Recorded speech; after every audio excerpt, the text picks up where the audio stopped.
Abooluganda mukama waffe omulungi yeebazibwe mwasuze mutya mugamba mutya bannaye kansubire nti buli omu ali bulungi ku lw'ekisa kya Katonda n'olunaku olwaleero ku makya g'olwaleero ng'ennaku z'omwezi lumu omwezi ogwa Meeyi bannange nzize n'amawulire amalungi agatandise omwezi twebaza Katonda ku lw'omwezi guno ate nga mu byonna twebaza omwoyo omutukuvu agabudde ndi wano okukoowoola abantu mwenna ng'oli mu UAE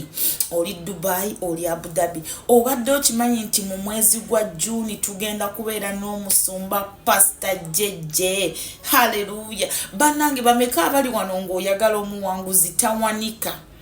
bameka abali wano ng'oyagala Pastor Vincent muwanguzi mulembe gwe kale nno ndi wano okukutegeeza nti mutwegatteko ku platform yaffe eya UAE Christian Fellowship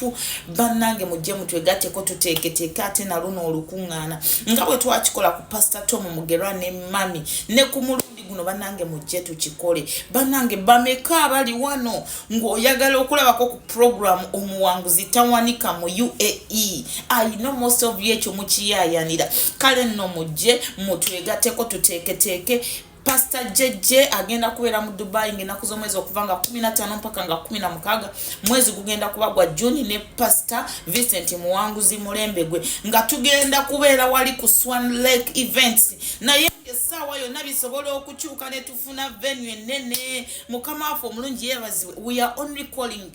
for you mujje mutu supporting singa mujja mu bungi ne tusobola okubanga tusoloza sente ezo mangu ate tusobola okufuna venue ogunene mukama waffe omulungi yeebazibwe soba nange tubaaniriza mbalindiridde jangu mu inbox yange ne ya Daisy Gospel Media ongambe Daisy platform eriwa add me mwabagala okuba addinga ku WhatsApp just come and say Daisy take me and add me to the group nku adding ate mu Abu Dhabi mugenda kusooka mukakkanire wansi w'omukono gwa Katonda Abu Dhabi waliwo ekijja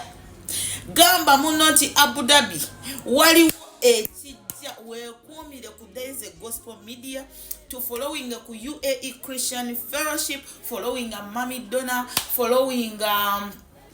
abantu bangi gwe gwolaba mu comment section nga weemutunde mu following. May God bless you all. Blessed new week.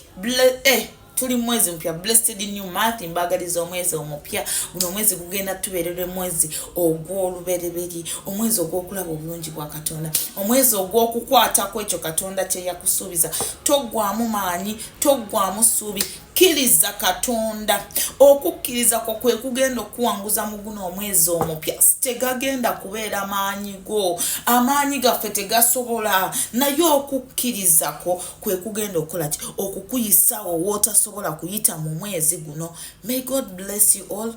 I love you.